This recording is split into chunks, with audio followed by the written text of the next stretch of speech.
Suman TV సగర్వంగా నిర్మిస్తున్నటువంటి కార్యక్రమం పద్మవ్యూహం.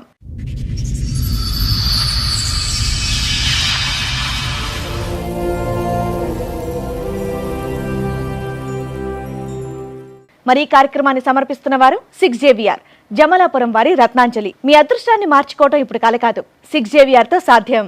2008లో ఆమె intermediate first year 3 subjects fail అయ్యి వస్తే ఇంటర్మీడియట్ సెకండ్ ఇయర్ నేనే చదివించాను మా విలేజ్.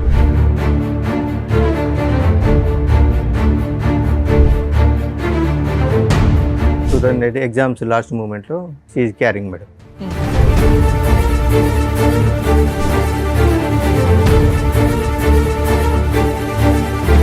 వెళ్ళే 2 సంవత్సరాల దగ్గరికి వస్తుంది. మన కట్నం డబ్బులు ఇస్తలేవు, మా దగ్గర తీసుకున్న అప్పు ఇస్తలేవు. సరే కట్నం అంటే నీ బిడ్డ పేరు మీద తీసుకో, ఏమైనా ఫ్లాట్లు కొనిచ్చుకో, నాకు సంబంధం లేదు. కానీ అప్పుడు నేను వేరే వాళ్ళ దగ్గర ఇచ్చాను కదా, మరి వాళ్ళు నన్ను ఇబ్బంది పెడుతున్నారు. మా డెలివరీ అయ్యి వచ్చిన వెంటనే మీ నాన్నగారు అడిగారు.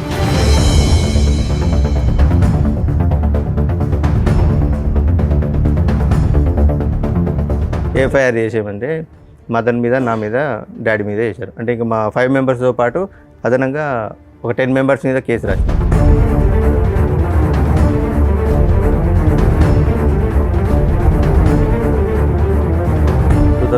లో వచ్చింది. 2016లో నా దగ్గరకు వచ్చి వేరే పర్సన్ తోటి ఇల్లీగల్ ఎఫైర్ పెట్టుకుని మీరు అరెస్ట్ అయిపోయారు. ఎంసీ క్లోజ్ అయిపోయింది. 498 నడుస్తుంది.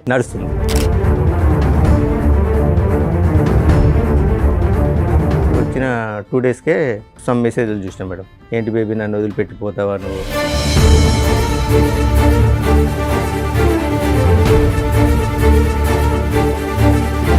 ఏంటిది మెసేజ్లు అని అడిగితే ఇవి మా తమ్ముడు వాళ్ళ గర్ల్ ఫ్రెండ్ మెసేజ్ చేసింది.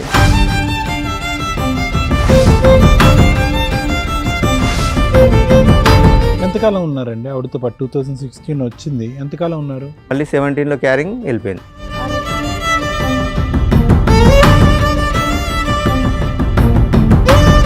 ఆమె నాకేదో డౌట్ వస్తుంది, ఒకసారి టెస్ట్ చేయండి అంటే ప్రెగ్నెన్సీ టెస్ట్ చేయించుకుంటే పాజిటివ్ ఉన్నది.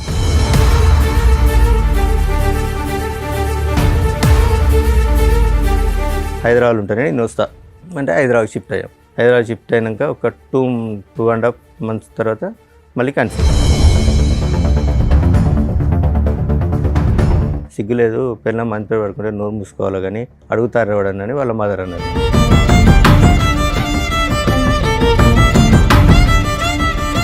ప్రెగ్నెన్సీ మీదు కాదు అని తెలిసిన తర్వాత కూడా ఉందా? ఉన్నది.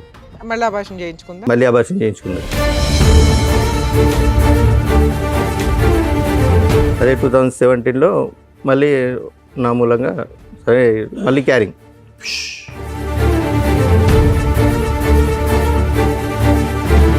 ఇవేమీ అడగకుండా ప్రశ్నించకుండా ఆవిడతో కాపురం చేసి మీరు మళ్ళీ ఆవిడని ప్రెగ్నెంట్ చేశారు. నాకు ప్రాణ భయం ఉన్నది, నన్ను వెళ్తే చంపేశారు. మళ్ళీ సేమ్ రిపీట్.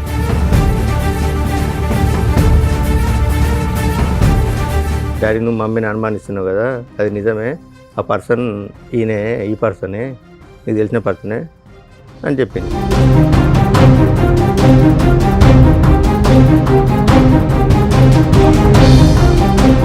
నేను ఒక ఆడపిల్లని, ఆ అమ్మాయి ఒక ఆడపిల్ల, ఫస్ట్ నుంచి బాధలు పడుతూనే ఉంది. అంటే వీళ్ళ పేరెంట్స్ ఆ అమ్మాయి ఆమెను ఈయన కలిసి ఫస్ట్ నుంచి ఇబ్బంది పెడుతూనే ఉన్నది.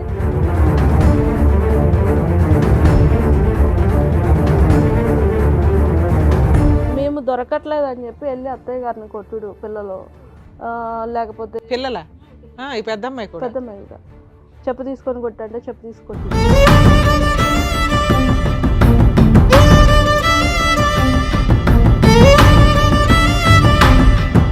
14 సంవత్సరాల పాటు వీళ్ళు కొట్టుకుంటూనే ఉన్నారు. పెళ్లి చేసుకుని పట్టుమని 1-2 సంవత్సరాలు కూడా హ్యాపీగా లేరు, కొట్టుకుంటూనే ఉన్నారు. వీళ్ళిద్దరి యొక్క డైనమిక్స్ ఎప్పుడూ కూడా బ్యాలెన్స్డ్గా లేదు.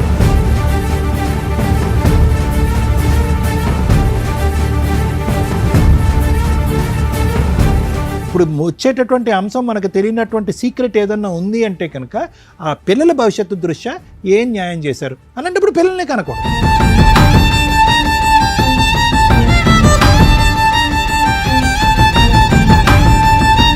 నిజంగా వీళ్ళిద్దరూ చాలా పాపం మూట కట్టుకున్నారు. వరస్ట్ ఆఫ్ వరస్ట్ తల్లిదండ్రులు ఏంటి అంటే ఈ రకంగా పిల్లల్ని ఫుట్బాల్ ఆడుకుంటున్నట్లు ఆడుకుంటుంటే నరకం కనిపిస్తుంది పిల్లలకి. దీని గురించి ప్రతి ఫ్యామిలీ కోర్ట్ జడ్జి సఫర్ అవుతారు.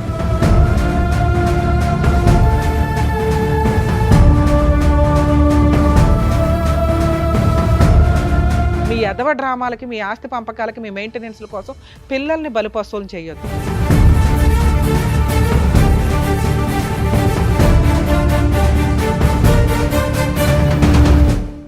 ఈ కార్యక్రమంలో మనతో పాటు ఉన్నారు ప్రముఖ హైకోర్టు అడ్వకేట్ రమ్యాకుల గారు.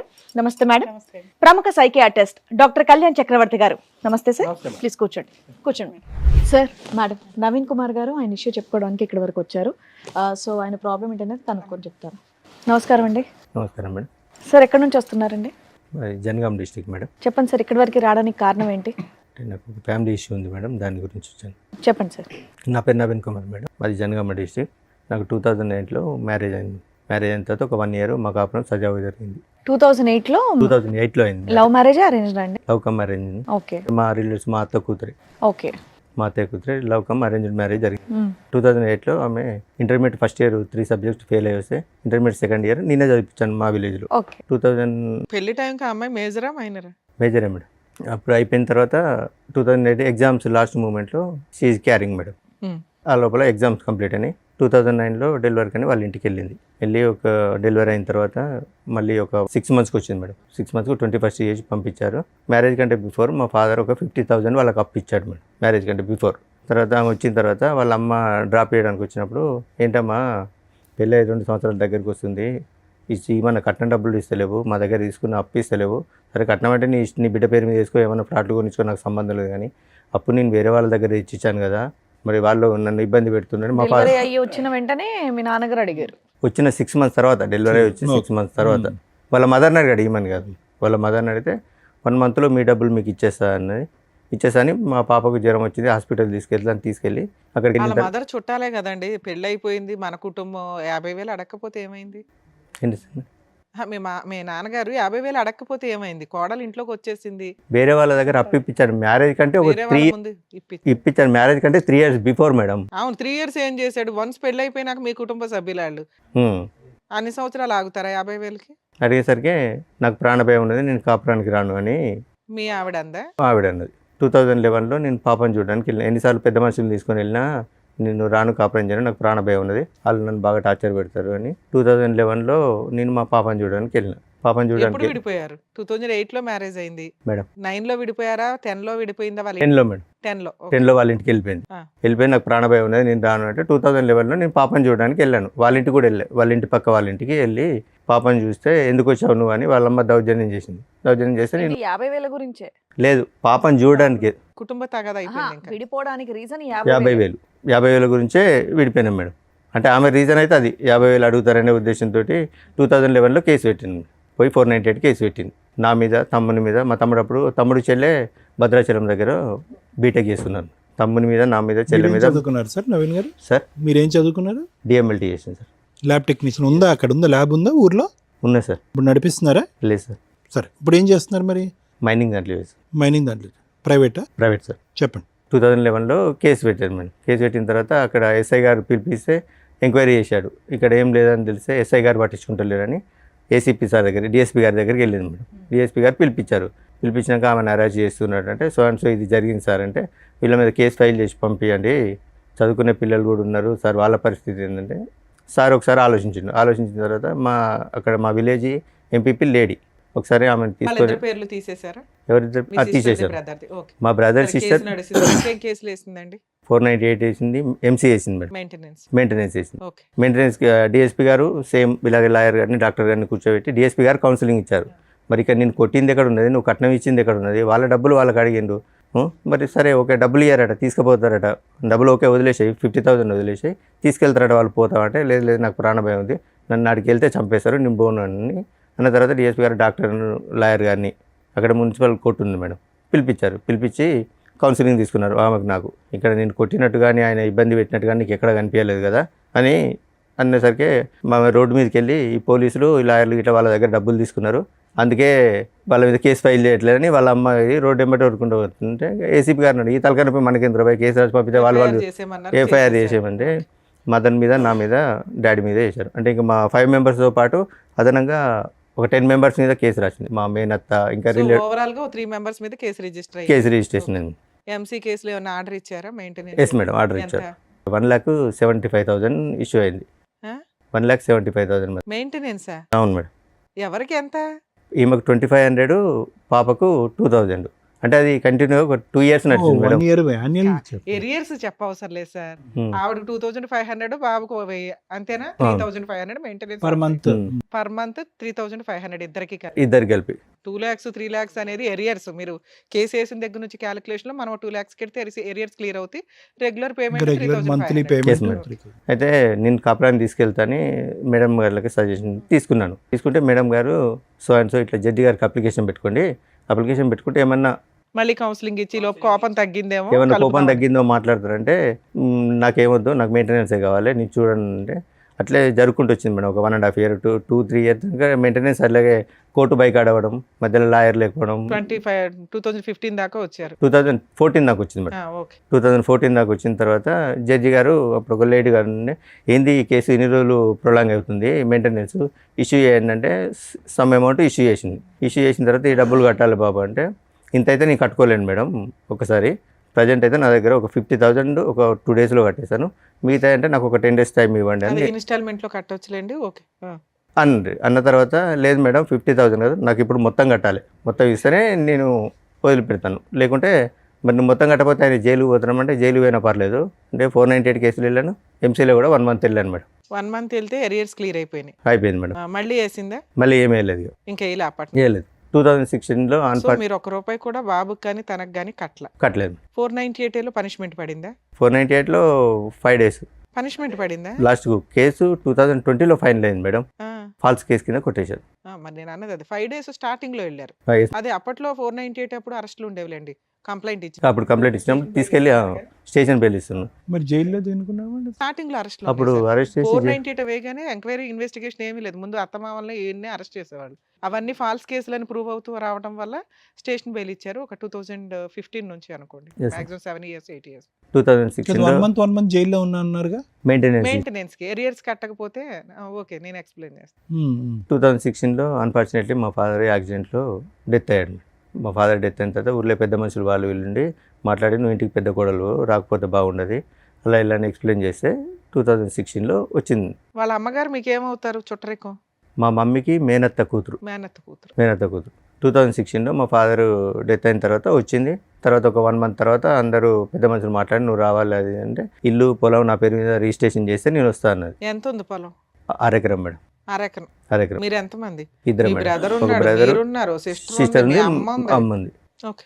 అయితే చేయాలంటే మామూలుగా ఏమన్నంటే మా బ్రదర్ ఉండి మీ కాపురం బాగుంటుందంటే అది కూడా నేను ఇచ్చేస్తాను, నా పాలకు వచ్చే 11 గుంటలు, మా తమ్ముడు గవర్నమెంట్ జాబ్ అండి, సెంట్రల్ గవర్నమెంట్, ఆ 11 గుంటలు కూడా నేను ఇస్తా, నాకు ఇబ్బంది ఏం లేదు అంటే 2016లో వచ్చింది. వచ్చింది 2016లో వచ్చింది. 2016లో నా దగ్గరకు వచ్చి వేరే పర్సన్ తోటి ఇల్లీగల్ ఎఫైర్ అప్పటికి పెట్టుకుంది. మీరు అరెస్ట్ అయిపోయారు. ఎంసీ క్లోజ్ అయిపోయింది. 498 నడుస్తుంది. 2016లో నా దగ్గరకు వచ్చిన 2 daysకే సమ్ మెసేజ్లు చూసినా మేడం. ఏంటి బేబీ నన్ను వదిలిపెట్టిపోతావా నువ్వు, వాడి దగ్గరికి మళ్ళీ ఎందుకు వెళ్ళావు అని మెసేజ్ చూశాను.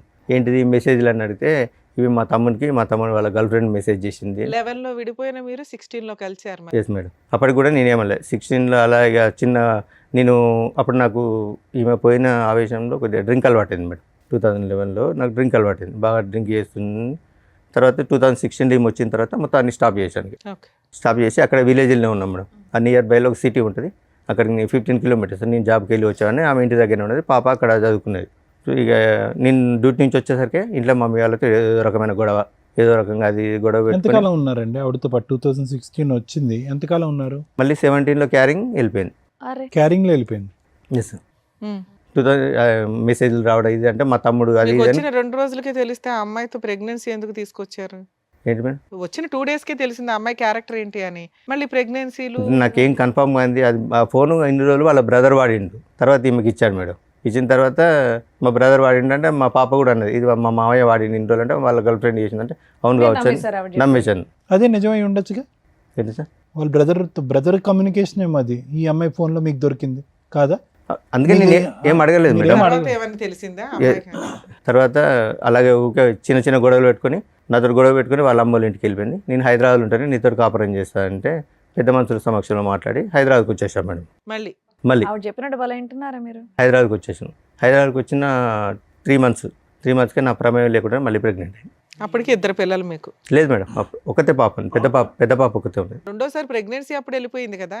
రెండోసారి ప్రెగ్నెన్సీ కాదు, గొడవ పెట్టుకొని వెళ్ళింది మేడం. మీరు అన్నారు కదా మళ్ళీ ప్రెగ్నెన్సీ వచ్చిందని. ప్రెగ్నెన్సీ వచ్చింది మేడం, 2017లో 2016లో వచ్చింది. నా దగ్గరకు వచ్చినప్పుడే ప్రెగ్నెన్సీ వచ్చింది, తీయించుకున్నది.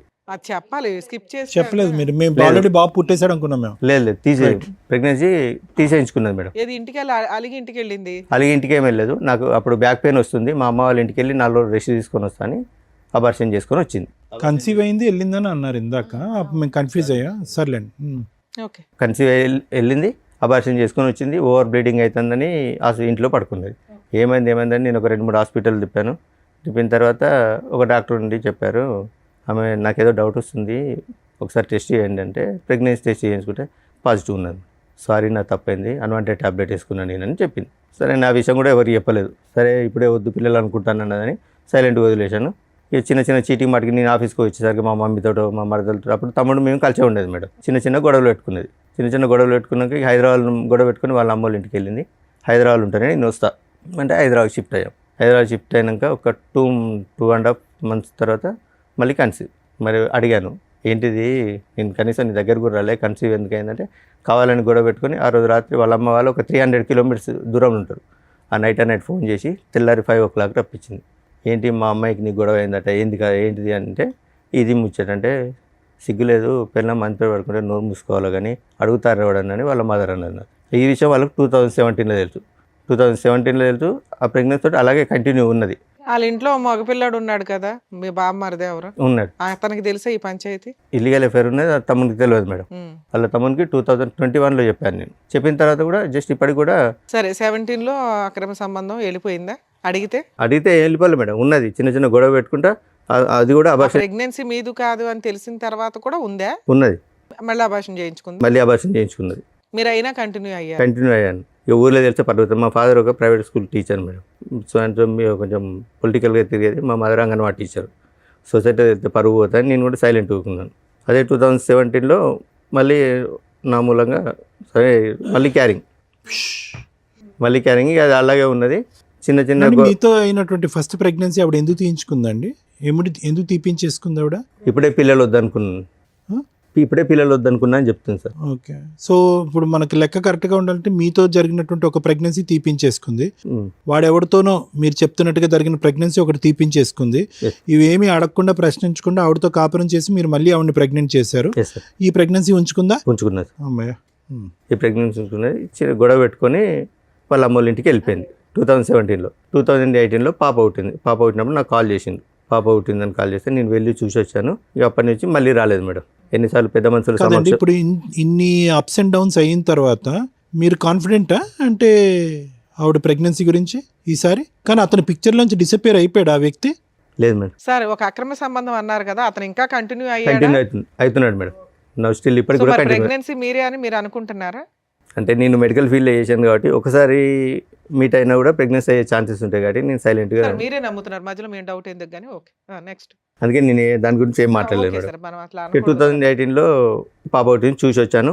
ఆ తర్వాత కాపురానికి 498 kg ఇద్దరు కాపురాన్ని తీసుకెళ్తే నేను రాను అని చెప్పింది. ఇక అలాగే పోతుంది. 2019లో ఏంటంటే ఆల్రెడీ వచ్చి కలిసిన తర్వాత మళ్ళీ ఇంకా రాకపోవడానికి ఏంటి ప్రాబ్లం? నాకు ప్రాణభయం ఉన్నది. ఇంకేం ప్రాణభయం సార్? 50,000 పంచాయతీ అయిపోయింది. మరి నాకు ప్రాణభయం ఉన్నది. నన్ను వెళ్తే చంపేశారు. మళ్ళీ సేమ్ రిపీట్. సరే, తర్వాత అట్లా 2019లో పోయింది.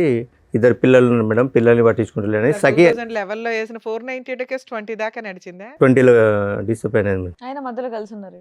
2019లో సఖి అని ఫ్యామిలీ కౌన్సిలింగ్ సెంటర్ ఉంటుంది. డివిసిల్ స్టార్ట్ అయినాయి. సఖి సెంటర్లో పెట్టింది. సఖి సెంటర్లో పెట్టినాక ఏంది ఈమె ఇష్యూ అంటే సో అండ్ సో ఇష్యూ అంటే ఈ స్టోరీ అంతా మాకు చెప్పలేదు, నువ్వే పట్టించుకుంటలేవాట, బాగా తాగుతావాట, ఏం పని చేయవాట, అందుకే ఆమె కాపురానికి వస్తలేదు. చేసేవాళ్ళ మీరు? చేసేవాడిని. ఇంటి మెయింటెనెన్స్, రెంటలు అవన్నీ మీరే చూసుకునేవాళ్ళ? నేనే చూసుకునేవాడిని. ఓకే. సఖి సెంటర్లో పెట్టింది. అప్పటికి ఆ కేసు ఏమైంది సార్? డివిసి కేసు కూడా రన్ అవుతుందా? లేదు, వాళ్ళు తీసేశారు. ఓకే. ఎప్పటిదాకా నడిచింది అది? 6 months నడిచింది మేడం. తర్వాత 2020లో 498 కేసు ఫాల్స్ అని డిస్మిస్ అయింది. నేను 2 times కాపురానికి రా అని నోటీసులు పంపించాను. 2 పిల్లలు ఉన్నారు కదా, అనవసరంగా ఎందుకు, సరే తప్పు ఏదో ఒకటి సర్దుకుందాంలే అని పంపించాను. కాపురానికి రాలేదు మేడం. ఆ నోటీస్ ఒక నోటీస్ తీసుకుంది, ఇంకో నోటీస్ తీసుకోలేదు. తర్వాత 21లో డైరెక్ట్ నేను డైవర్స్కి అప్లై చేశాను. ఫైనల్ డైవర్స్కి అప్లై చేశాను. కురుక్షేత్ర యుద్ధం కంటే జమన్. డైవర్స్కి అప్లై చేస్తే ఆమె అటెండ్ కాలేదు. 2000 ఎక్స్పర్టీ డిగ్రీ ఇచ్చారు మేడం. ఎప్పుడు ఎన్ని ఇయర్స్ బ్యాక్? 22లో 22లో ఎక్స్పర్ట్ డిగ్రీ ఇచ్చారు. ఎక్స్పర్ట్ డిగ్రీ ఇచ్చిన తర్వాత అప్పటికి 2022లో మా పాప 9th క్లాస్. అంతకుముందు నిజామాబాద్లో చదివేది మేడం. తర్వాత ఇక్కడికి హైదరాబాద్ షిఫ్ట్ అయింది. హైదరాబాద్ షిఫ్ట్ అయినాక నాకు కాల్ చేసింది. ఎవరు? పెద్ద పాప? పెద్ద పాప. డాడీ నేను ఇక్కడ హైదరాబాద్లో చదువుతున్నాను, ఇక్కడనే ఈ పలానా సో అండ్ సో అని చెప్తే నేను మమ్మీ తమ్ముడు అందరం వెళ్ళి కలిసినాం. కలిసిన తర్వాత ఒకరోజు పాప షాకింగ్ న్యూస్ చెప్పింది. డాడీ నువ్వు మమ్మీని అనుమానిస్తున్నావు కదా, అది నిజమే, ఆ పర్సన్ ఈయనే, ఈ పర్సనే, నీకు తెలిసిన పర్సనే అని చెప్పింది. ఎవరా పర్సన్? వీళ్ళ తమ్ముని వాళ్ళ ఫ్రెండ్. తమ్ముడు ఫస్ట్ నుంచి వాడు ఫస్ట్ యాక్చువల్గా ఈ ఎఫ్ఐఆర్ అనేది 2014-15 నుంచే ఉందట. ఓకే. సో ఇప్పటికీ కూడా 21-22 కూడా లైవ్లో ఉన్నాడు వాడు. లైవ్లో ఇప్పటికి స్టిల్ కూడా లైవ్లో ఉన్నాడు. అతనికి మ్యారేజ్ అయిందా మీకు తెలుసు? అతనికి మ్యారేజ్ అయిన 4 పిల్లలు. కూతురే చెప్పాల్సిన పరిస్థితి. ఇప్పుడు ఎంత అండి మీ పాప వయసు? యాజ్ వి స్పీక్ నౌ ఇప్పుడు ఎంత ఆవిడ? No present 16 years. 16. చిన్నామే? చిన్నమే 7 years. 2018 18. years.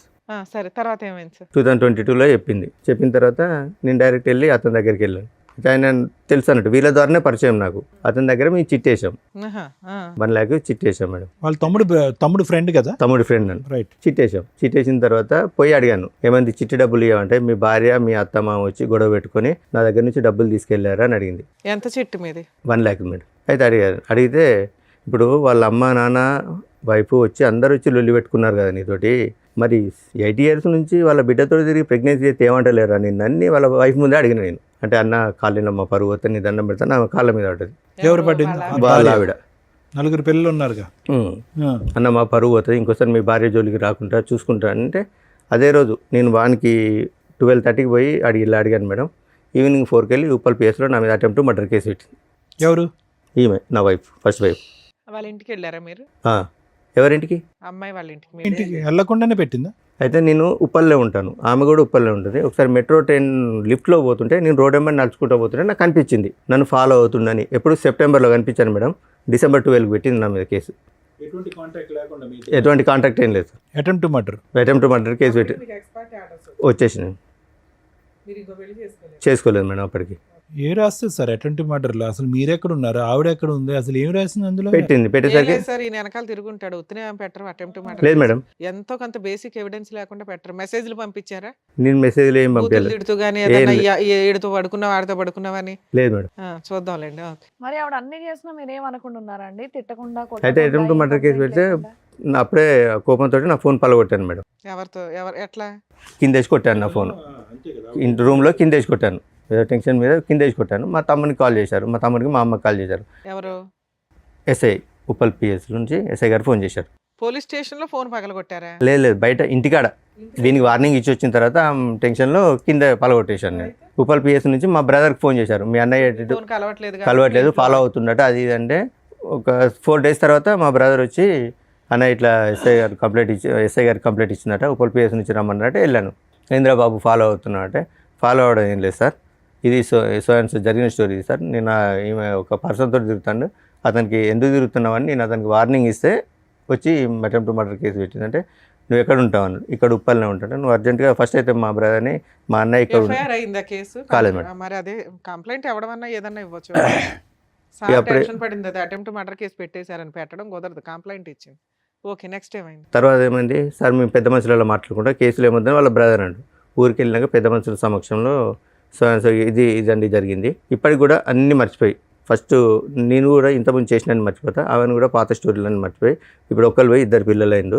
మీరు ఏం చేశారని మర్చిపోవడానికి? ఏంటి మేడం, నేను కొంచెం హెవీగా డ్రింక్ చేసేది మేడం. మీరు మానేసాను అన్నారు కదా ఆవిడ వచ్చాక 2016లో. మానేసినాను మేడం.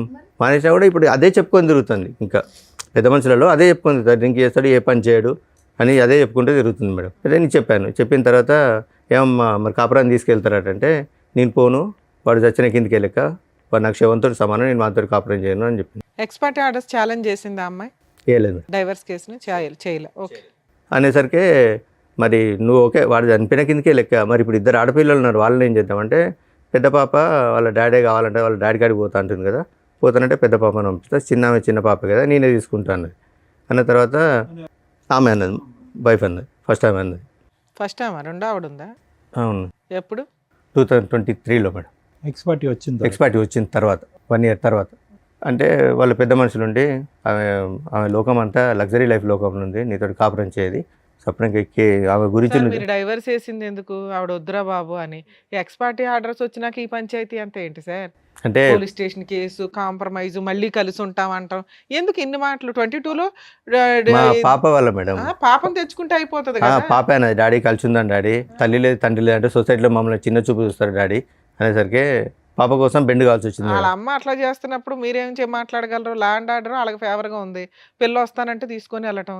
కలవను అనే అమ్మాయి క్యారెక్టర్ అసాసినేషన్ జరిగి ఎవడో ఉంచుకున్న వాడి దగ్గరికి వెళ్ళి మీరు పైగా వార్నింగ్ కూడా ఇచ్చారు. ఎంత జరిగినాక మళ్ళీ ఆ అమ్మాయిని తెచ్చుకుంటారా? ఇవే బ్లూ డ్రమ్ములు ఇవి అవి వీటికే మీరు వాళ్ళని చంపుతారు, వాళ్ళని వీళ్ళు చంపడం ఎమోషన్స్లో జరిగే వ్యవహారాలు తప్ప క్రైమ్ జరగడానికి ఎక్కువ అవకాశాలు ఉంటాయి.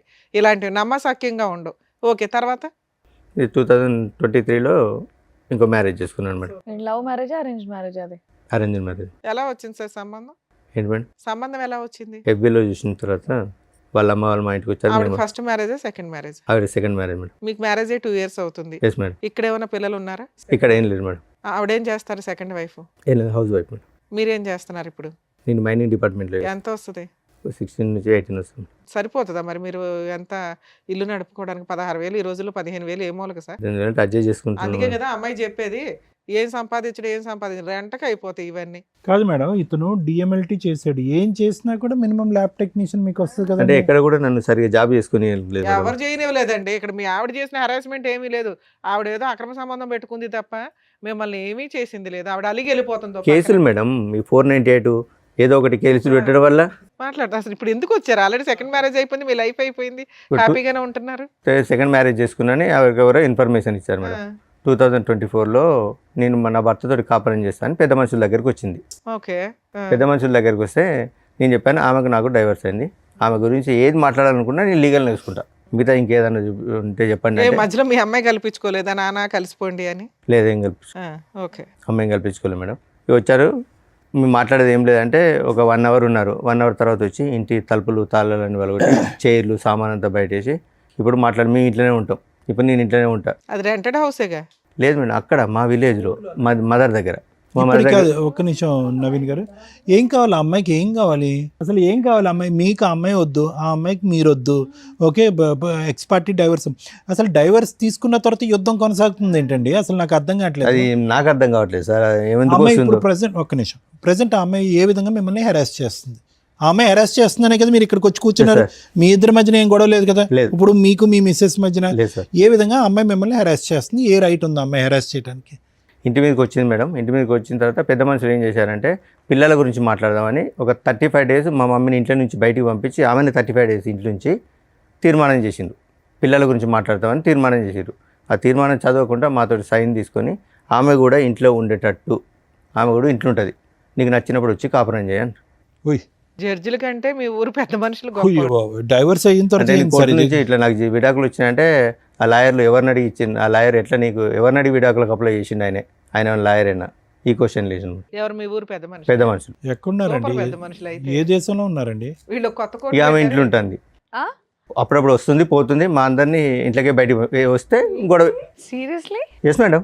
అదే 2025లో మా ఫాదర్ది 10 years చేద్దామని ఊరికి వెళ్ళాం మేడం. ఆ, ఊరికి వెళ్ళినప్పుడు మేము పాపని రాను, అయితే డాడీ మమ్మీ ఫీజు కట్టట్లేదు ఇబ్బంది పెడుతుంది అంటే, సరేనా నేను ఇస్తారా నువ్వు రా అని చెప్తే వస్తాను డాడీ అన్నది. తర్వాత అదే రోజు ఫోన్ చేస్తే మీరు రావట్లేదు డాడీ అన్నది. ఆ రోజు నైట్ వచ్చింది, నైట్ 10:30కి ఇంటికి వచ్చింది మేడం. ఎవరు వచ్చారు? ఫస్ట్ ఆవిడ ఆ, పిల్లల్ని తీసుకొని వచ్చింది నైట్ 10:30కి. నువ్వు ఇప్పుడు ఎందుకు వచ్చావు, అసలు నీకు ఇంట్లో ఏం హక్కు ఉందని వచ్చినావు అంటే, నాకు పెద్ద మనుషులు రాసిస్తే నీ ఇంట్లోనే ఉంటా అంటే, మరి పెద్ద మనుషులు ఏమన్నా. అప్పుడప్పుడు వచ్చి వెళ్తూ ఉంటుందా? అవును. కాదు, వాడు డిసప్పేర్ అయ్యాడా? Age madam. వాడు గడ్డి పెట్టారు కదా, వాడు వెళ్ళిపోయినట్టేనా పిక్చర్లో? లేదు లేదు, వాడు ఉన్నాడా? ఉన్నాడు స్టిల్. నవంబర్లో కూడా నాకు కనిపించాడు. కాదు, వాడితో ఉన్నాడా ఒక అంటే బతుకున్నాడా అని కాదు సార్. సంబంధం ఉందా? మీ ఆవిడతో సంబంధం ఉందా? సంబంధం ఉందా?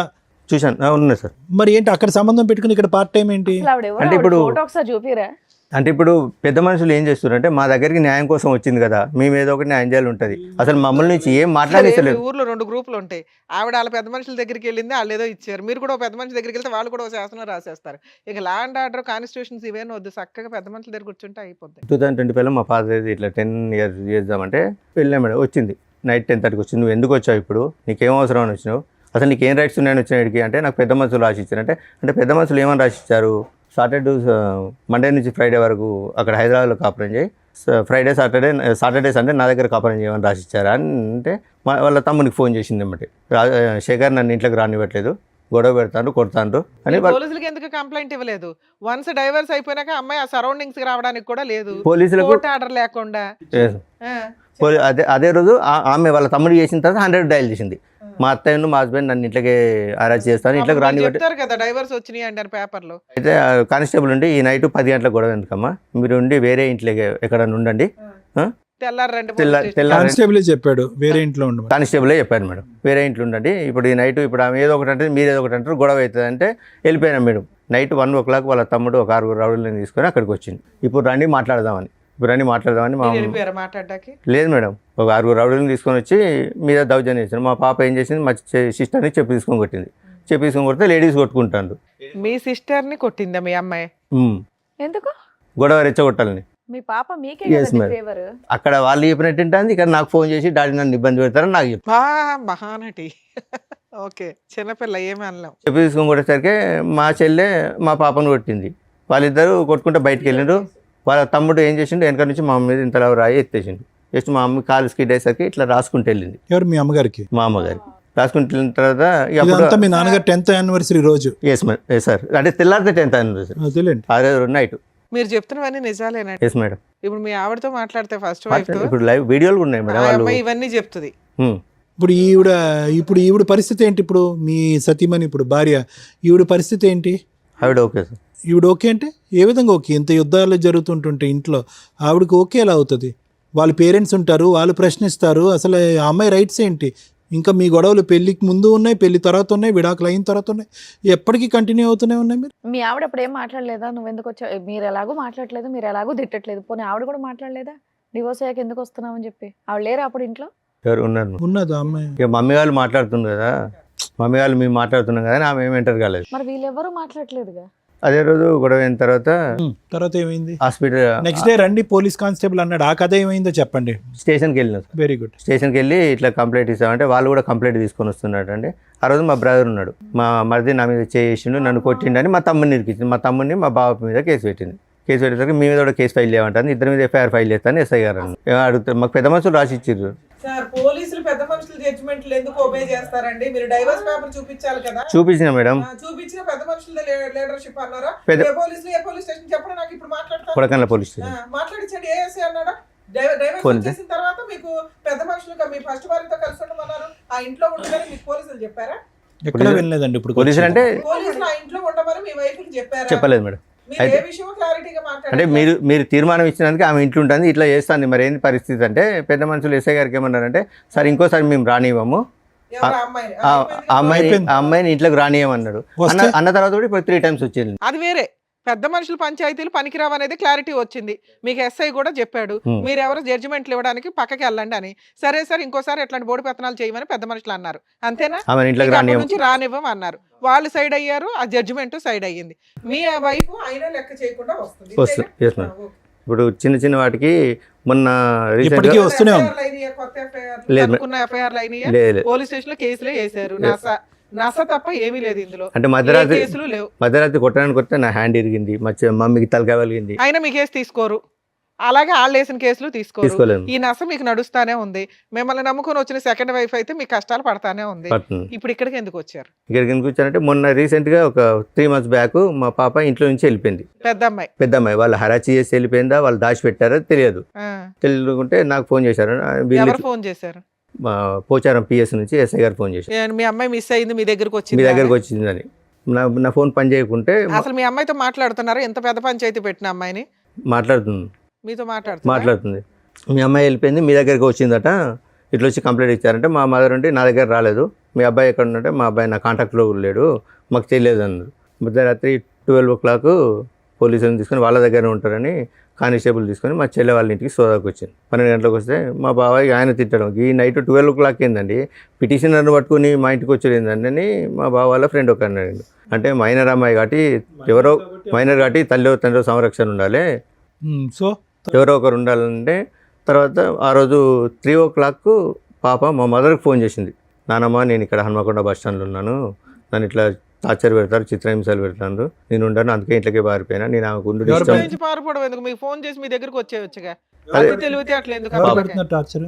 వాళ్ళ అమ్మను వాళ్ళ మామ మొన్న రీసెంట్గా వాళ్ళ మామ ఇంట్లో ఫ్రెండ్స్ తోటి పార్టీకి ఏదో బర్త్డే ఫంక్షన్ ఉంటే వెళ్ళిందట. 5 o'clock వచ్చేది 7 o'clock వచ్చిందట. ఎక్కడికి వెళ్ళావని బెల్ట్ తీసుకొని కొట్టి బుట్ కాలుతో అన్నట ఫోన్ చేసి చెప్తుంది. మా ముందు మానటిస్తుంది. మీ అమ్మాయి ముదురు తెలివితేటలు మాకు అర్థం అవుతున్నాయి. ఏ పని చేసిందో మామ, ఇప్పుడు నువ్వు లేవు అక్కడ, మేనమామ కంట్రోల్ పెట్టాలి, పెట్టాడు. ఇగో ఇట్లాగే ఉంటాయి భార్యాభర్తలు విడిపోతే ఆడపిల్లలు కానీ మగపిల్లలు కానీ టీనేజర్స్. ఇది ఒక డ్రామా. వాళ్ళకి ఫుట్బాల్ ఆడుకుంటారు పేరెంట్స్ని, వాళ్ళ క్యారెక్టర్లే పోతాయి. విడిపోయేటప్పుడు ఒక 100 సార్లు ఆలోచించండి. చెప్పండి. ఆవిడ దృష్టిలో ఆవిడ వాడుకుంటుంది, మీకు అవసరం వచ్చినప్పుడు మీరు వాడుకుంటున్నారు ఆ పిల్లని. ఇప్పుడు వాళ్ళ బ్రదర్ తోటి మాకు ప్రాణహాని ఉందా? ప్రాణహాని ఉంది మేడం. పోలీస్ స్టేషన్లో మీ అడ్వకేట్ ప్రైవేట్ కంప్లైంట్ ఇవ్వచ్చు. ఉన్న ఇన్సిడెంట్లు అన్ని ఇప్పుడు పెట్టి పెద్దమ్మాయి ఎక్కడ ఉంది నవీన్ గారు? వాళ్ళ దగ్గర ఉంది, వాళ్ళ దగ్గరే ఉంది. మళ్ళీ అక్కడే చేరింది ఆ అమ్మాయి. అక్కడే చేరింది. మీ దగ్గరకు వచ్చేస్తానని అనట్లేదు. వచ్చేస్తా అని మాతో చెప్తుంది. అంటే ఇంట్లోంచి నేను వెళ్ళిపోయేటప్పటికే ఇంట్లోంచి బయటకు వెళ్ళినప్పుడే మీ అమ్మాయి మీకు ఫోన్ చేస్తుంది. వెళ్ళి మిగతా టైంలో స్టేషన్లో చేయదు. కంప్లైంట్ అయినా అంటే సరే ఈసారి డాడీ అంటుంది, ఇవ్వట్లేదు. సరే, ఇప్పుడు ఇవన్నీ ఎందుకు? వాళ్ళు మీ దగ్గరకు వచ్చినప్పుడు ఏ నష్టం జరుగుద్దో పోలీసులకు కంప్లైంట్ ఇవ్వడం, సర్దుకోవడం, మీ పని ఏదో మీరు చూసుకోవచ్చు. ఎందుకు వాళ్ళ ఇంట్లో ఏం జరుగుతుంది ఈ నశ ఎందుకు మీకు? ఎవరింట్లో? మీకు డైవర్స్ వచ్చినాయి, అయిపోయాయి. పెద్ద మనుషులు ఏదో పిలిచారు, అది క్లియర్ అయిపోయింది. 4 పీకారు, అది క్లియర్ అయిపోయింది. ఇప్పుడు మీ సెకండ్ వైఫ్తో మీరు ప్రశాంతంగా ఉంటే అప్పుడప్పుడు ఏదో న్యూస్ జరిగిద్ది, దాని మీద అడ్వకేట్ చూసుకుంటారు, పోలీసులు చూసుకుంటారు. దీన్ని ఎందుకు ఇంత రోజు అమ్మాయి ఏం చేస్తుంది, వస్తుందా రాదా, భార్య ఏం చేస్తుందా, వస్తుందా రాదా, ఇంటి మీద బామ్మర్ది ఏం చేస్తాడు, వస్తాడా, నలుగురు వేసుకొని రారా, ఇదెందుకు ఇంత ఆలోచిస్తున్నారు మీరు? మీకు మీ ఫస్ట్ వైఫ్ మీద ఏమన్నా ఫీలింగ్స్ ఇప్పటికీ ఉన్నాయా? లేవు, ఫుల్ స్టాప్. మీ పెద్ద అమ్మాయి మీద మీకు ఏమన్నా అమ్మాయి కావాలి అనేటటువంటిది ఉందా? ఆ అమ్మాయి అక్కడ హెరాస్ గురవుతుంది, తల్లిలాగా లైఫ్ నాశనం అవుతుందేమో అని ఆ అమ్మాయిని సేవ్ చేయాలనుకుంటున్నారా? మిమ్మల్ని నమ్ముకుని వచ్చిన సెకండ్ వైఫ్ మీద మీకేమీ లేదా? ఉన్నది మేడం. ఏమంటండి, ఏమన్నా ఉందా? మాకే కోపం వస్తుంది. సెకండ్ వైఫ్కి రావాలి అసలు. ఏంది తింగరగాడిని ఎట్లా పెట్టుకుని కవర్ చేస్తున్నామని సెన్స్ ఉందా? ఉన్నప్పుడు భార్య క్యారెక్టర్ లేదని అంటున్నారు, క్యారెక్టర్ లేని భార్య కావాలంటున్నారు. కూతురేమో ఒకసారి నాకు ఫేవర్, ఒకసారి అమ్మకి ఫేవర్ అంటున్నారు. వాళ్ళు వద్దు అనుకుని డైవర్స్ చేశారు, వచ్చేసింది. అయినా ట్రై చేశారు, రాలేదు. వన్స్ మీరు పూర్తిగా క్లోజ్ అయిపోతున్నారు, వేరే అమ్మాయిని చేసుకొని అని తెలిసినాక ఆవిడ వచ్చినాక మిమ్మల్ని నమ్ముకొని ఎవరమ్మ ఒక అమ్మాయి వచ్చి విత్ క్యారెక్టర్తో వచ్చి మీ పక్కన కూర్చున్నప్పుడు ఆవిడకి ఎక్కువ ఇంపార్టెన్స్ ఇచ్చుకోవాలి సెకండ్ వైఫ్కి. ఈ అమ్మాయిది చిన్న నసలు కొన్ని రోజులు జరుగుతాయి, ఆ నసలేవో క్లియర్ చేసుకోవాలా, ఊరుకోవాలా. స్టిల్ ఇప్పటికీ తవ్వుకుంటున్నారు మీరు ఇదే పనిగా. సంపాదించేది పావల, పంచాయతీలు 100. సరే ఓకే, ఇక్కడికి ఎందుకు వచ్చారు? ఇప్పుడు నా అడ్రస్ తెలుసుకోవడానికి ఏదో ఒకటి పాపని ఎర్రగా వాడుతుండ్రు, లేకపోతే అక్కడికి వెళ్ళి మా మమ్మీని అరెస్ట్ చేసి చేయొచ్చు కదా సార్, మీ చేతిలో ఉంది ఆయుధం, ఫోను. అంటే ఇంటికి వెళ్ళి మమ్మీని అరెస్ట్ చేస్తాను మేడం. మీ అమ్మగారు కంప్లైంట్ ఇస్తే అయిపోతుంది. చాలా కంప్లైంట్ ఇస్తే ఎస్ఐ గారు సింపుల్ పెద్ద మనుషులలో మాట్లాడుకుంటున్నారు అంటున్నారు కదా, అడ్వకేట్ని పెట్టుకుంటే ప్రైవేట్ కంప్లైంట్ అయిపోయాయి. Simple process. మీతో పాటు ఎవరైనా వచ్చారా? ఎవరు రాలేదు. వాళ్ళు కూడా నీతోటి మేము తిరగడం వల్ల వాళ్ళు కూడా మమ్మల్ని స్ట్రగుల్ చేస్తారని. యాక్చువల్లీ ఏంటంటే పెద్ద మనుషులు జరుగుతుంటే కూడా నా మీద అంటే మామూలుగా ఎంసీ కేసు వేసింది మేడం. అంటే ఇక్కడ మళ్ళీ పెద్ద మనుషులలో సెటిల్ చేసుకుంటే మళ్ళీ ఎంసీ తిరగాలని నేను ఫీజు కట్టట్లేదు మేడం. సార్ మీతో పాటు ఎవరైనా వచ్చారా? నా రెండో భార్య వచ్చింది మేడం. హలో అండి, మీ పేరు? శ్వేత మేడం. శ్వేత గారు. సో విన్నారు కదండి ఇప్పటివరకు ఏం చెప్పింది. సో మీరన్నా గట్టిగా ఏదో ఒకటి మాట్లాడొచ్చు కదా. అంటే ఇప్పుడు ఆయనకి కూతురు మీద ప్రేమ ఎక్కువ ఫస్ట్ నుంచి కూడా. నేను ఏం చెప్పినా కానీ వినే సిచ్యువేషన్ లేదు. మీరు బయట నుంచి వచ్చారన్న ఒక ఫీలింగ్ ఒకవేళ ఉంటుంది. నేను ఏమన్నా చెప్పినా అమ్మాయి వచ్చి తండ్రిని కూతుర్ని విడదీసేసింది అని అంటారని నేను ఇప్పుడు వరకు కామ్గా ఉన్నాను. పైగా ఇంకోటి ఏంటంటే నేను ఒక ఆడపిల్లని, ఆ అమ్మాయి ఒక ఆడపిల్ల, ఫస్ట్ నుంచి బాధలు పడుతూనే ఉంది. అంటే వీళ్ళ పేరెంట్స్ ఆ అమ్మాయి ఆమెను ఈయన కలిసి ఫస్ట్ నుంచి పిల్లల్ని ఇబ్బంది పెడుతూనే ఇబ్బంది ఉన్నారు. పెడుతూనే ఉన్నది అని చెప్పేసి నేను కూడా సరే మాట్లాడు అని చెప్పేసి ఊరుకున్నాను నేను. ఓకే, ఇంకా కూతురే కదా అని మాట్లాడమని వదిలేశారు. కానీ ఆ అమ్మాయి ఒక్క నిమిషం శ్వేత గారు, ఇప్పుడు ఆ అమ్మాయి ఆ అమ్మాయి యొక్క మెంటల్ స్టేట్ స్టేబుల్గా ఉందని అనుకోవచ్చా? ఎవరు ఇప్పుడు ఓకే ఇతనికి ప్రేమ ఉంది, ఒక నిమిషం నా మాట వినండి, ఈ యుద్ధాలు గొడవలు ఇవన్నీ చూసి ఆ అమ్మాయి ఆల్రెడీ మెంటలీ డిప్రెస్ అయ్యిందేమో అని నాకు అనిపిస్తుంది. ఆ అమ్మాయికి ఒక స్టెబిలిటీ లేదు, స్నేహితులు గీతులు అనేటటువంటి వరదలో కొట్టుకుపోతుంది. రాత్రి అర్ధరాత్రి అనక అపరాత్రి అనక ఇంటికి వస్తుంది. తిట్టినప్పుడు నాన్న గుర్తు వస్తున్నాడు, తిట్టినప్పుడు ఇంట్లో వాళ్ళు నిలదీనప్పుడు ఆ ఇంట్లో ఉంటుంది. నిజంగా ఆ అమ్మాయికి సపోర్టివ్గా ఇతను ముందుకు వెళ్ళాలి అంటే కనుక ఇతని లైఫ్ మీ లైఫ్ మీ కాపురం రిస్క్లో పడుతుంది. నేను అందుకే సార్ ఎస్, ఇప్పుడు ఈరోజు మీరు ఏంటంటే నేను ఒక ఆడపిల్ల గురించి నేను ఎలా మాట్లాడతాను, వచ్చిందంటే సవతి తల్లి వచ్చి సొంత కూతురిని దూరం చేస్తుంది అనేటటువంటి మాట దూరం మాట. ఈరోజు అతను ముందుకొచ్చి ఫీజు కడతానన్నా, అతను వచ్చి ఆ అమ్మాయి సంరక్షణ తీసుకుంటానన్నా అంత సాఫీగా జరిగేటటువంటి అంశమా? ఫస్ట్ ఆఫ్ ఆల్ ఆ అమ్మాయి వస్తుందా? దామ్మ తలుపులు తీసావు రా అంటే ఆ అమ్మాయి వస్తుందా? I don't think so. అక్కడ వాళ్ళ ఇంట్లో గర్జించినప్పుడు, నిలదీసినప్పుడు, ప్రశ్నించినప్పుడు నాన్న అని అంటుంది, ఆ తర్వాత షట్. ఇప్పుడు ఆ అమ్మాయి గురించి ఇతను అంటే తప్పుగా అనుకోకండి, కూతురు మీద ప్రేమ ఉంటే కనుక ఆ యుద్ధం ఇప్పుడు కాదు ఎప్పుడో మొదలవ్వాలి. ఎప్పుడో కూతురు గురించి యుద్ధం అనేది ఎప్పుడో మొదలవ్వాలి, అప్పుడు మొదలవ్వలేదు.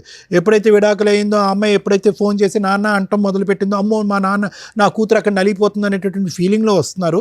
నా గట్ ఫీలింగ్, నా అంతరాత్మ ఏం చెప్తుందంటే ఈ మొత్తం సినారియోలో ఒక టీనేజ్లో సైడ్ ట్రాక్ అయినటువంటి ఒక ఆడపిల్ల సిచ్యువేషన్ అడ్వాంటేజ్ తీసుకుంటుంది అన్నది నా అభిప్రాయం.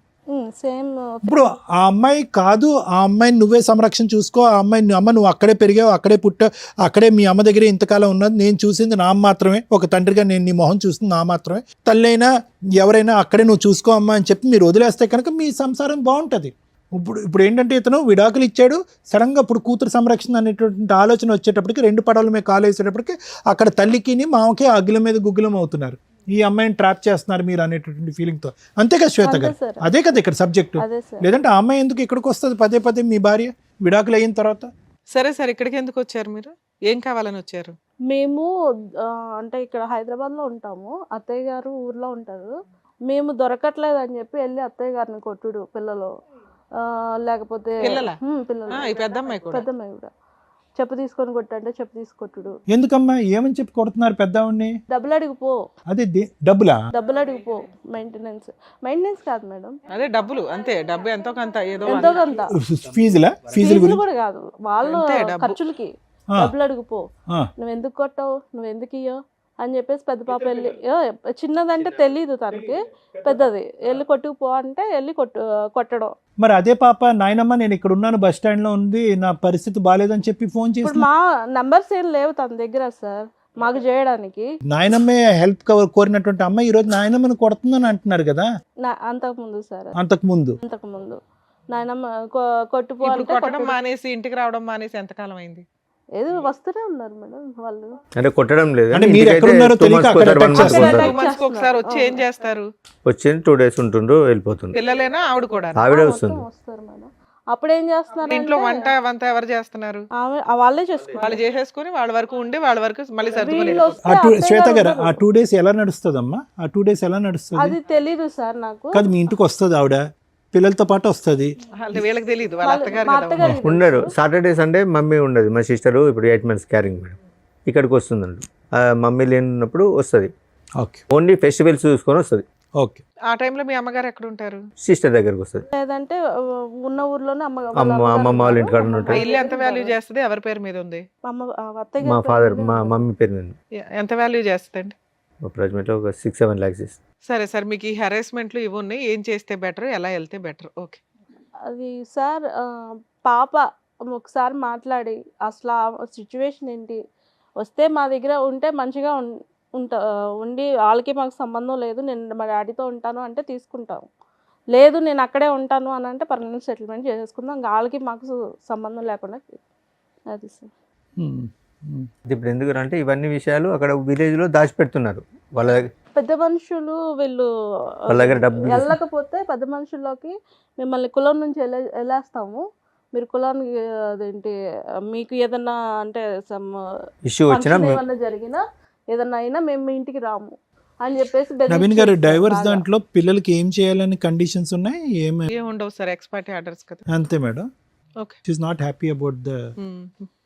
అది సార్ విన్నారు కదా, మీరేమంటారు? మేడం ఈ ఇష్యూలో శ్వేత గారు, నవీన్ గారు, ఇది చాలా చాలా సాగుతున్నటువంటి కేసు. యూజువల్గా మనం ఏమనుకుంటా ఉంటే కనుక మేము కానీ చూసేటటువంటి ప్రేక్షకులు కానీ అమ్మ డైవర్స్ అయిపోయింది ఇంకెక్కడితో అయిపోయింది మీరిద్దరు హ్యాపీగా, అది ఇతని దురదృష్టం అనుకోవాలా మీ నరకం అనుకోవాలా నాకు తెలియదు, కానీ డివోర్స్ అయిపోయింది కదా అంత హ్యాపీగా ఉంది పేపర్స్ వచ్చినాయి కదా ఇతను చేసుకుంటే సేఫ్ అన్నట్టుగా మీకు తప్పుగా అనుకో. మీకు మ్యారేజ్ అయిందమ్మా ఇంతకుముందు? అది అయిపోయి అదంతా క్లోజ్ అయిపోయింది, అదంతా హ్యాపీగానే ఉంది, మీ సైడ్ ఏం ట్రబుల్ లేదు, మీకు అక్కడి నుంచి ఏం చిల్డ్రన్ లేరు మీకు. ఓకే, ఇప్పుడు ఏంటంటే అందరికంటే ఇక్కడ అన్నిటికంటే నాకు చూడవలసింది బాధగా ఎవరికి ఉందంటే మీ గురించి నాకు బాధగా ఉంది శ్వేత గారు. ఆల్మోస్ట్ ఇది 2.5 years బట్టి మీరు సఫర్ అవుతున్నారు కదా, 2 years బట్టి 2 years బట్టి సఫర్ అవుతున్నారు. అంతా క్లోజ్ అయింది కదా హ్యాపీగా ఉందాం, నాకంటూ ఏ రెస్పాన్సిబిలిటీ లేదు, ఇతనితో కొత్త జీవితం ప్రారంభిద్దాం అంటే కనుక డివోర్స్ అయిపోయినటువంటి పెళ్ళం వచ్చి భార్య వచ్చి ఇప్పటికీ కూడా ఇబ్బంది పెట్టేటటువంటి దురదృష్టకరమైన పరిస్థితి చాలా రేర్గా చూస్తాం. నా వరకు అయితే లాయర్ మేడం చాలా చూసుంటారు కానీ చాలా రేర్గా చూస్తాం.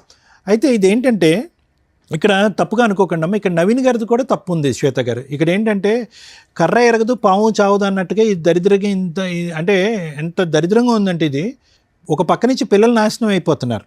ఆ అమ్మాయిలు ఇద్దరు కూడా వాళ్ళ మెంటాలిటీ ఏంటి, వాళ్ళ వ్యక్తిత్వాలు ఏంటి, వాళ్ళు చదువుకుంటున్నారా లేదంటే ఆస్తుల గురించి పోరాడుతున్నారా, దండయాత్ర చేస్తున్నారా, నాయనమ్మ ఇంటి మీద దండయాత్ర చేస్తున్నారా, లేదంటే దొరికితే మీ ఇళ్ళ మీద దండయాత్ర చేస్తున్నారా, అక్కడ తల్లి మామయ్యతో చేతులు కలిపి ఈరోజు వాళ్ళ జీవితాలు ఎటుపోతున్నాయి అనేటువంటి గత్తెప్పినటువంటి పరిస్థితిలో వాళ్ళు ఉన్నారు ఈరోజు. ఎందుకు ఈరోజు నవీన్ గారు ఇప్పుడు ఎందుకంటే ఆవిడతో మనం మాట్లాడలేదు, ఆవిడ ఉద్దేశం ఏంటి, ఆవిడ ఎవరితో ఎటువంటి సంబంధం పెట్టుకుంది అనేటటువంటి అంశం ఈరోజు ఇతను చెప్పినటువంటి దాన్ని బట్టి మనం వీ కెనాట్ డిక్లేర్ చేయటం కూడా కాదు. ఆవిడతో మాట్లాడదామని ప్రయత్నం చేసేటప్పటికి ఆవిడ ఫోన్ మాట్లాడటానికి అంగీకరించలేదు. ఇక నవీన్ గారిని ఎందుకు నేను తప్పుపడుతున్నాను అంటే 3 అంశాలు. ఒకటి తాగుడు, ఆవిడకి ఎక్కడో నమ్మకం పోయింది. ఓకే సరే, ఆవిడ వెళ్ళిపోయిన తర్వాత తాగాడా ముందు ఉన్నప్పుడు తాగాడా అనేటటువంటిది అదొకటి. అది చిన్న అంశం వేశారు, ఇప్పుడు మానేశాను కదా ఇప్పుడు ఏం తాగట్లేదని మీరు అంటారు, అది పక్కన పెట్టండి. రెండోది ఏంటంటే బాధ్యత. ఆవిడ ఏంటంటే మొదటి నుంచి ఇతను పని చేయాలి, ఇది చేయాలి, అది చేయాలంది. మూడో అంశం ఏంటంటే కనుక ఈ నాంచుడు ధోరణి ఏదైతే ఉందో ఆవిడ నాంచిందా ఇతను నాంచాడు అనేది కాదు. వీళ్ళిద్దరూ 2008 పెళ్ళయిన తర్వాత 2023లోనో 22లోనో డైవర్స్ వచ్చిందండి. 22లో సార్, 22లో డైవర్స్ వచ్చింది. అదో 2 ఇదో 2 అంటే దగ్గర 14 సంవత్సరాల పాటు వీళ్ళు కొట్టుకుంటూనే ఉన్నారు. పెళ్లి చేసుకుని పట్టుమని 1-2 సంవత్సరాలు కూడా హ్యాపీగా లేరు, కొట్టుకుంటూనే ఉన్నారు. ఒకసారి ఆవిడ కాంప్రమైజ్ అయితే ఒకసారి ఇతను కాంప్రమైజ్ అవుతారు. ఏది ప్యారలల్గా ఇతను చెప్పినప్పుడు ఏది ఆవిడకి 2013-14 నుంచి ప్యారలల్గా ఇంకొక వ్యక్తితో సంబంధం ఉంది అనేటటువంటిది తెలిసినట్టు కూడా ఆవిడ ఇతని లెక్క ప్రకారం చెప్పిన లెక్క ప్రకారం అక్కడ ఒక గర్భం దాలుస్తుంది, ఆ గర్భాన్ని తీసేస్తుంది, ఆ ప్రెగ్నెన్సీ ఆవిడ అబార్ట్ చేసుకుంటుంది. ఇతనితో ఒకసారి సంసారం చేస్తుంది, ఆ ప్రెగ్నెన్సీ తీస్తుంది, మళ్ళీ ఇంకో పాపను కంటది. అంటే ఈ కన్ఫ్యూజన్లో ఎక్కడో చోట నవీన్ గారు బలంగా నిలబడి ఇతను ఏంటంటే కనుక ఎక్కడ బహుశా ఆ డబ్బులు ఇవ్వాల్సి వస్తుంది, ఆ మెయింటెనెన్స్ ఇవ్వాల్సి వస్తుంది అనేటటువంటి ఆలోచనతో ఏంటో అతని బ్యాక్గ్రౌండ్లో లీగల్గా ఉండేటటువంటి థాట్ ఏంటో నాకు తెలియదు, కానీ ఎప్పుడూ కూడా అతను నాకు ఈవిడ వద్దు, ఈవిడతో నేను సంసారం చేయను, కాపురం చేయను అనేటటువంటి పరిస్థితి వచ్చుంటే కనుక ఈరోజు ఆ ఆడపిల్లలు పుట్టకుండా అంటే రెండో ఆడపిల్ల పుట్టకుండా అయినా ఉండుండేదమ్మా. ఎందుకంటే వీళ్ళిద్దరి మధ్యన కొద్దో గొప్ప హ్యాపీగా ఉన్న టైంలో పెద్ద ఆడపిల్ల పుట్టేస్తుంది. ఓకే, కానీ వీళ్ళిద్దరి యొక్క డైనమిక్స్ ఎప్పుడు కూడా బ్యాలెన్స్డ్గా లేవు. ఇతను ఫైనాన్షియల్ రీజన్తోనో ఇంకో బాధ్యత తీసుకుంటుందో లేదంటే పిండి ఆరేస్తుందో డబ్బులు ఇవ్వాల్సిన ఉద్దేశంతో తూతూ మంత్రంగా ఆ అమ్మాయిని మళ్ళీ జీవితంలో పిలుచుకున్నాడు. అనవసరం రెండో బిడ్డ పుట్టింది కదమ్మా. అంటే కేవలం ఆ అమ్మాయి ఇతను చెప్పినటువంటి విధంగా ఏంటంటే ఆ అమ్మాయికి బ్యాలెన్స్ లేదు. ఒక పక్క నుంచి బయట బాయ్ ఫ్రెండ్, ఇంట్లో హస్బెండ్, ఈ హస్బెండ్ కావాలి, బాయ్ ఫ్రెండ్ కావాలి, అతనితో ఒకసారి ఇతనితో ఒకసారి అనేటటువంటి విధంగా ఇతను చెప్పిన మాటలు బట్టి ఆ అమ్మాయితో మనం మాట్లాడలేదు. ఇతను ఏంటంటే కనుక ఎక్కడ ఈవిడ్ని వదులుచుకుంటే కనుక ఎక్కడ ఫైనాన్షియల్ బర్డెన్ పడుతుంది, లేదంటే ఎక్కడ కోర్టుల చుట్టూ తిరగాలన్న ఉద్దేశంతో వీళ్ళు స్వార్థంతో ఇంకో బిడ్డను కనేసారుగా ఈరోజు. ఇప్పుడు ఆ ఇద్దరు ఆడపిల్లలే కదా ఇప్పుడు తల్లిని మించినటువంటి సైనికులు అయ్యారు.